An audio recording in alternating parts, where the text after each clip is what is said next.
Honorable ministers, distinguished participants, ladies and gentlemen, it is indeed my pleasure to present to you this report on measuring the green wealth of nations, looking at natural capital and economic productivity in Africa. As already mentioned by the moderator and my namesake, the Vice President responsible for power, energy, climate change, and green growth in the African Development Bank Group, this report has been developed as a demand-driven report from the highest levels of the African continent, led by President Sassou Nguesso, President William Ruto, and other heads of states, and President Akinwumi Adesina, through the call they made during the Africa Climate Summit for this work to be done, that we need to take into account the green wealth of African countries in Africa's GDP. And that call swung us into action. And this presentation, therefore, will be focusing on 4 key aspects. Where is the? Okay. Those 4 key aspects will be: how do we revalue the green wealth of nations? And we are particular, not saying just Africa, because this is something that needs to be done globally, because when done globally, it helps to achieve 3 main things. First, a more accurate measurement of the wealth of nations, taking into account green assets, and also the flow of ecosystem services from those green assets, and also the carbon sequestration that comes from doing that. And we all know, speaking at the COP, that we're all interested in reducing the carbon flux associated with development. And forests, green assets that we have, is doing that naturally. I will call it nature-based solution to actually sequestering carbon from the atmosphere. And as you will see, the value of those sequestered carbon by Africa's forests, the second largest lung in the world, which is in the Congo Basin, is huge.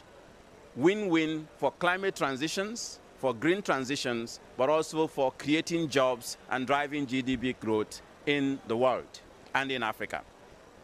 Then the second thing then is looking at the point that my namesake, VP Kariuki, has already mentioned in terms of how are we measuring our natural capital at this moment.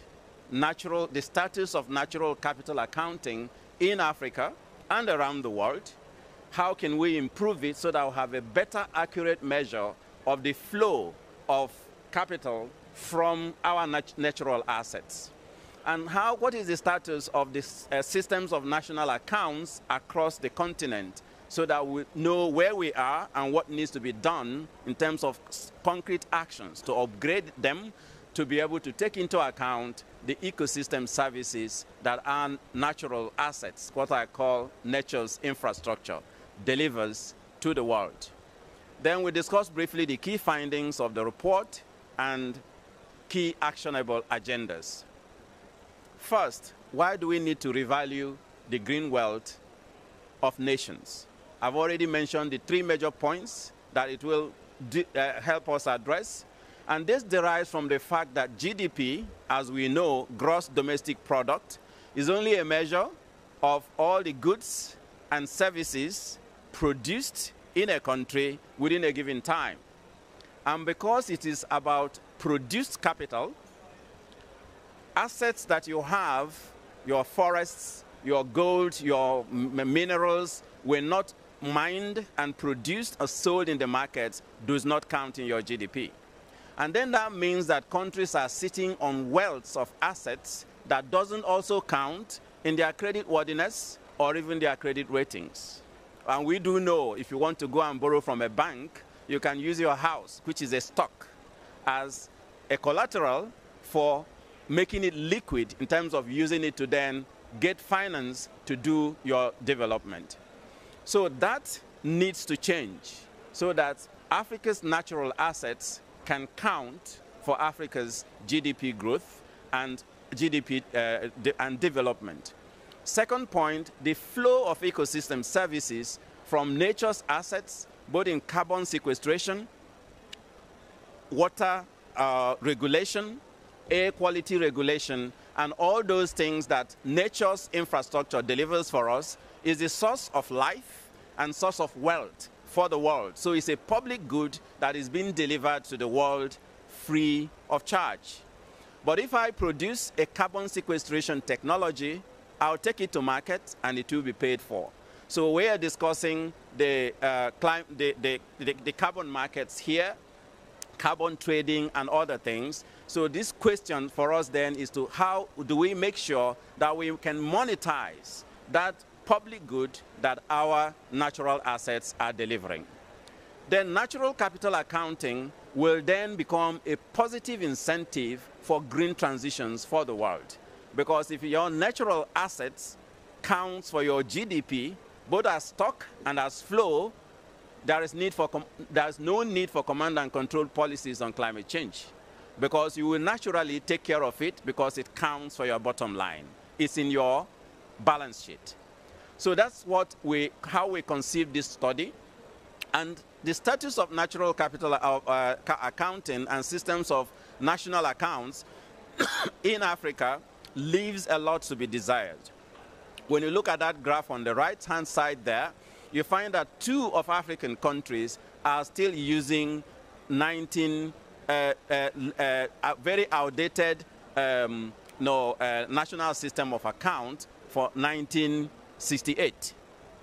That means that not all the items, including stocks and flow of assets that Africa owns, is being counted. We're still living at 1968.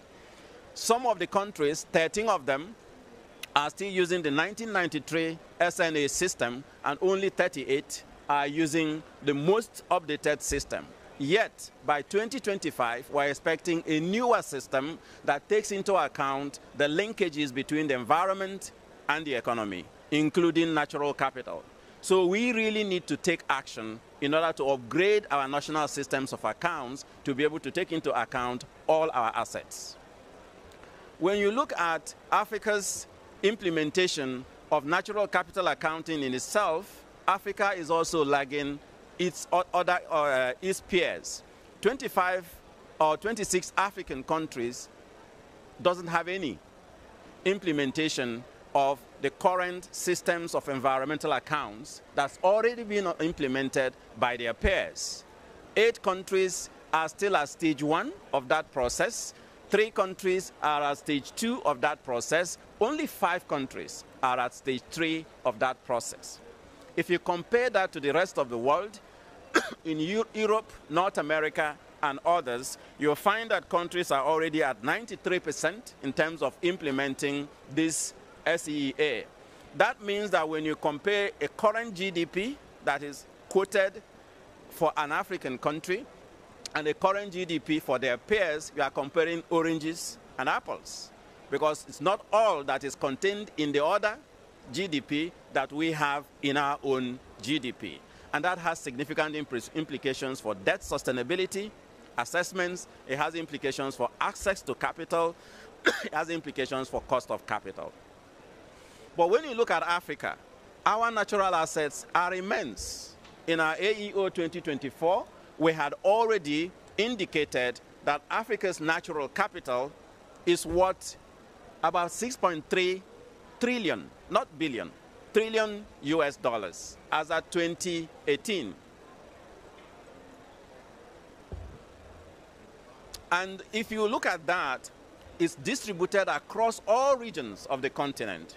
So if this asset class is valorized and we are able to include the flow of produced capital by beneficiation and other actions into our GDP is certainly going to grow higher, to be higher than what we have now. So when we go forward, we see that this work is building on already excellent work that's been done by the United Nations Environment Programme. My colleague Pushpan Kumar is joining us virtually, and we'll talk about this during the panel session. When you look at the inclusive wealth of countries, Africa has significant asset classes, again, that we are not yet measuring. I'm not going to dwell so much into it because Pushpam is here to talk about it. But our natural, in terms of inclusive wealth measures, if we re-index by inclusive wealth, is in trillions of dollars, not billions as well. Now, you look at other issues that we need to look at here is then the disparities that we have in the current carbon markets. A lot of market failures where if you look at that line below that graph, that is the voluntary carbon market where carbon is priced at around $5 a ton. But if you look at the European trading system, it is about $70 a ton. So there's a huge gap between the price of carbon in Africa and the price of carbon elsewhere. And the implications, I'll leave you to draw your conclusions.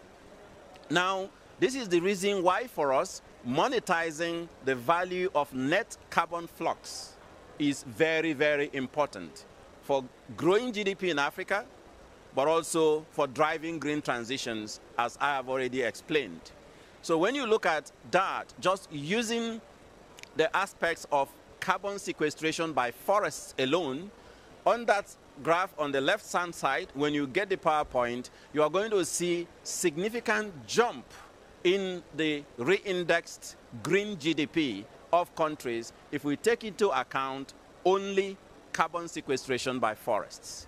And remember, these natural assets perform other public goods, air quality, water sequestration, pollination, and several other services that it delivers, which, if not monetized, doesn't count for us. So Africa is nature-rich, but cash-poor, if I quote President Akinwumi Adesina.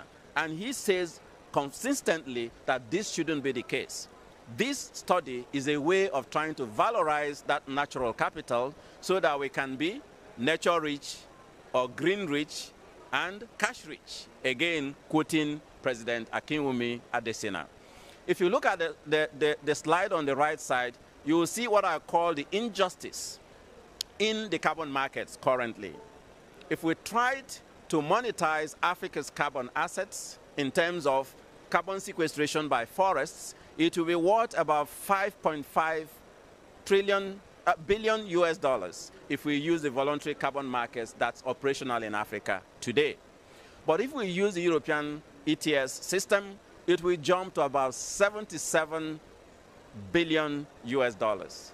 The same asset sells so differently just because of the differentials in the market. And honorable ministers, distinguished guests, that tells us the value of appropriate pricing for carbon and actually quickly developing our own carbon markets to ensure that we can trade at par with other regions. And as the President Adesina also mentioned yesterday at the high-level session, it means that African countries that are currently engaging in all these swap mechanisms, you are actually selling your assets so cheap. So we need to consider that as well as we go forward. So how then do we monetize these carbon sequestration functions of countries and, well, forests only? And what does that mean for GDP? On the left-hand side, you'll find that the GDP of countries, if re-indexed only by carbon sequestration by forests, you are going to see huge jumps in many African countries. But we are looking at net sequestration here, net carbon flux. So for countries that are actually consuming instead of sequestering, their GDP is likely to decline slightly. But on average, for Africa, the African GDP as at 2024 would jump by about 66.2 billion US dollars, which is more than the combined GDP of 42 African countries as we speak. Again, this is for carbon sequestration by forests alone. Imagine what that would mean if we actually valorize all the ecosystem services that our forests and natural assets is delivering to the world today, not for tomorrow. If you look at Central African Republic, the GDP of that country at 2002 would have increased from the currently measured 2.5 billion to about 10.6 billion. You can imagine what that will mean for Central African Republic with regard to the headroom for borrowing and the cost of capital is huge. And that is why African countries need to take this very seriously. And I'm very happy that through the leadership of President Sassou Nguesso, President Ruto, President Adesina, and all the other heads of states gathered yesterday and who have been advocating for this in Africa, we have the political will to do it. It's now for us, technical experts, to come up with methodologies and help our national systems of accounts to address that loophole that has always made Africa's GDP look small among its peers. I was in a mission in Uganda, and one of the ministers asked me, do you really believe that 40% of Ugandans are living on less than $1 a day? I leave you to answer that question. It is because of these imperfections in how we measure our GDP that our GDP is always looked at as very low. So carbon sequestered adjusted GDP across countries, we have just listed some of the most forest-rich countries there, changes significantly. I won't go into details because of time. Then, what's the actionable agenda? We need to quickly institutionalize natural capital accounting in Africa. It's actually where, again, quoting President Adesina, the trillions of US dollars that is needed to finance Africa's green transition would come. We need policy integration. So this is not a role of the environment minister.